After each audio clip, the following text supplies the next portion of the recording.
Persona 5 The Phantom X is basically what happens when you take the Persona formula and turn it into a gacha game, but a pretty high quality one if it works. It's officially licensed by Atlus, so it's not some knockoff. The game launched in Asia in April 2024 and is now coming to global markets. What makes it interesting is that instead of playing as Joker and the original Phantom Thieves, you're playing as a completely new character called Wonder with an entirely different cast of high school students. Think of it as an alternate timeline where different kids got persona powers. The twist here is that instead of stealing people's hearts like in the original game, you're actually giving people back their desires. This suggests that in this world everyone's desires have already been taken away, so you're basically doing the opposite mission.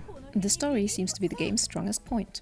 It's a general consensus that the writing is surprisingly solid and the new characters actually feel like they belong in the Persona universe. The palace dungeons follow the same basic structure as Persona 5, but they are designed differently and have their own unique mechanics. Combat-wise, it's still turn-based, but with more team composition options than previous games. You can mix and match different characters and personas in ways that create different strategies. The problem is that this is a gacha game, so building your ideal team depends on what you pull from the gacha system. You need to roll for new characters and personas instead of just finding or fusing them naturally through actual gameplay. The calendar system is still there, but it's been changed to fit live service mechanics. Instead of freely moving through days, you have an energy system that limits how much you can do at once. You get 5 time slots per day that you can spend on activities like hanging out with confidants or raising your stats. Palace exploration works similarly to Persona 5 Strikers, if you've played that. You can return to palaces after beating them, and there are optional areas to explore. The dungeons have more vertical design and some unique gimmicks. There's also a revamped version of Mementos that's supposedly less boring than the original.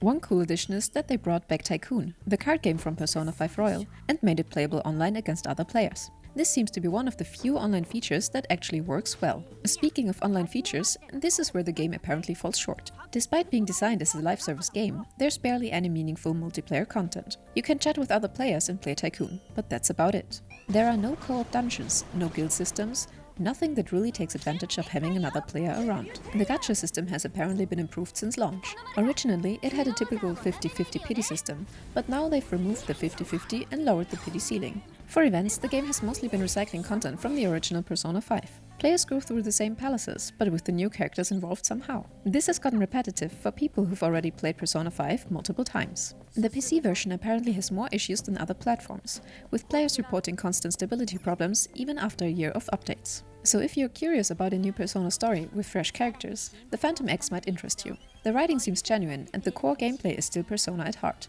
But you need to accept that it's built around gacha mechanics and daily logging requirements. And this sentence concludes today's video. If your time was respected, a like or comment is very much appreciated.